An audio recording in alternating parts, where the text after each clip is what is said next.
There's no denying the beauty of Samsung's latest Note iteration. The Note 5 is simply amazing when it comes to its form, but how does that affect function, if at all? Today we're going to find out. The Galaxy Note 5 was unveiled and released within about a week, and it seems to be the talk of the town in the mobile tech space, both good and bad. Samsung's previous iterations of the Note's design have been more evolutionary than revolutionary, but this year that all changed. We now have a device that's built from metal and glass, much like its smaller brother, the Galaxy S6, and it may prove to be quite fragile if you drop it, but damn does it feel good in your hand. Most of this design language is old news in terms of Samsung's smartphone releases, but there are a few key changes to point out. This year, Samsung added a touch of curvature to the Note series, but not where you'd expect it. The rear glass panel now has curved edges, much like the front of the S6 Edge and now Edge Plus, and it's an interesting design choice, and it really makes sense actually. It's very comfortable to hold. Glass is glass though, and because of that, plus the curves, it's a little slippery. Oh, and it's also a fingerprint magnet, but that's old news. Still, I can't stand wiping off fingerprints all day long, so I covered up the backside with the D-brand skin and called it a day. And if you want to pick one up for yourself, I'll drop a link below. The S Pen has also been changed for the better, or worse, depending on which way you slide it into the phone, but that's a whole nother story.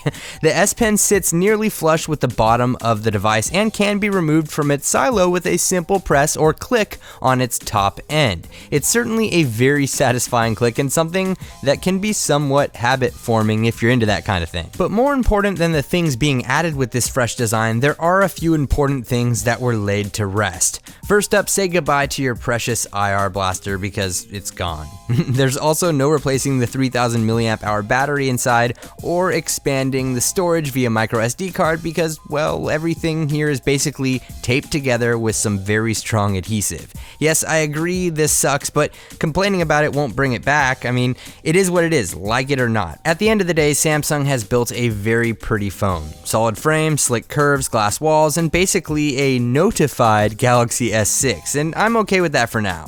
If you're not, I'm sure there are some pretty good deals going on with the Galaxy Note 4 right now, and well, I will link some below for you if you're interested. Around the front side, we have a beautiful 5.7-inch QHD Super AMOLED display. Hands down, this is the best looking screen on a smartphone. It's that good. It's super responsive, colors are crisp and vivid, and it's eye candy to look at. Above that display, we have a 5-megapixel front-facing camera, and along the bottom half, there's still a home button with a built-in fingerprint scanner, which works pretty good, and it's identical to what came along with the Galaxy S6, and we have a couple of capacitive navigation buttons. Around the backside, we have a 16-megapixel camera that's quite possibly the best on a smartphone, but more on that later, and you'll also find a heart rate sensor, which I rarely use, and an LED flash. As far as hardware goes, Samsung's Galaxy Note 5 appears to be the full package. Powering this beast of a smartphone is the Exynos 7420 octa-core processor, 4GB of RAM, and 32GB of internal storage in the base model, and it tops out at 64GB in the high-end model.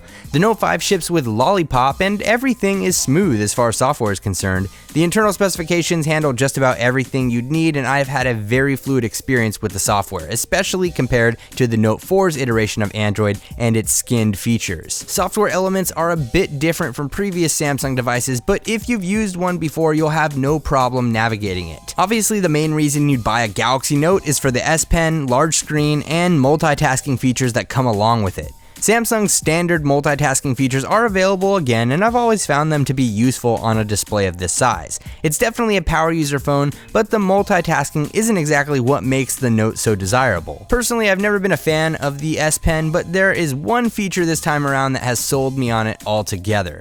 Samsung has implemented a new screen off memo software feature that will allow you to quickly take notes even without unlocking the device. It's a major win in my opinion, and I've been using the S Pen more than ever because of it. It's like the simplest form of writing down a note. Just pull out the pen, write a note, put it back in, you're done. I love it. Along with that, you have the ability to take stupid long screenshots using scroll capture. Instead of taking multiple screenshots to capture a long web page or document, the Note 5 can automatically stitch together a grouping of them. them. From there you can save it or share it and even take notes on top of it using the S Pen. In the pop-up Air command menu, Samsung has added the ability to store up to 3 app shortcuts as well. It's not as helpful as I'd hoped though, but it's another new feature to sell you on the upgrade.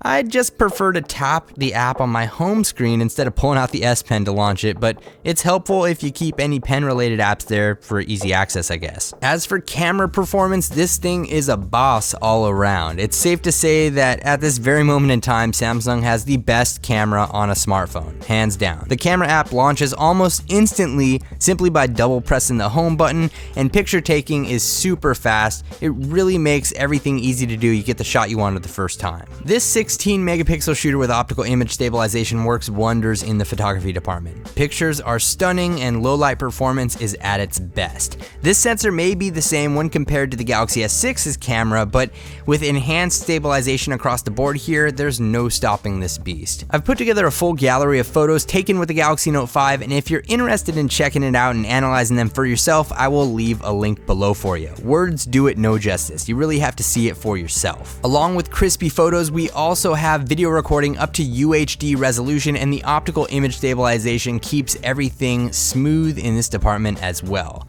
Moving along to battery life, it's been super inconsistent in my testing, unfortunately. I've been using the Verizon, T-Mobile, and AT&T variants of the Note 5 just to see how different the results were between the carriers, and I was surprised. T-Mobile was the most inconsistent of all though, coming in between 2.5 and 5.5 hours of screen on time in my testing under moderate use. I just had really mixed results. This is all dependent on signal strength, screen brightness, and other factors though, so your mileage may vary, but it started to get better towards the end of my testing and closer to what I expected. The AT&T and Verizon models were more consistent at an average of 5 hours of screen on time after disabling some unnecessary bloatware, and there was a lot of it. Keep in mind though, these are averages, so some days were definitely better than others. The good news is the Galaxy Note 5 charges up quickly with fast charging and even wireless charging, which has gotten faster, and it'll fill up the device from 0 to 100 in only 120 minutes. So what's the end result here? Well, I'm not a huge fan of the fragile glass and metal design, but I'd be lying if I said it didn't look good. This is one of Samsung's best smartphones, as it should be, duh. Sadly, Samsung has alienated some of its power users by sealing up the battery and removing SD card expansion in favor of that fragile design.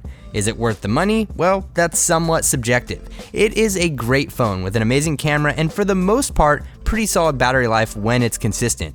Should you buy it though? Well, if you need an S Pen in your life, I would say go for it. That's the main selling point here, of course. If you want just a big screen and a big battery with Samsung features, you may want to check out the S6 Edge Plus and make sure you subscribe for my full review on that in the near future. I'm a fan of the Note series this year, but I can live with the compromises being made. The question is, can you? Thanks again for watching everyone. This is Dom and I'll catch you in the next video.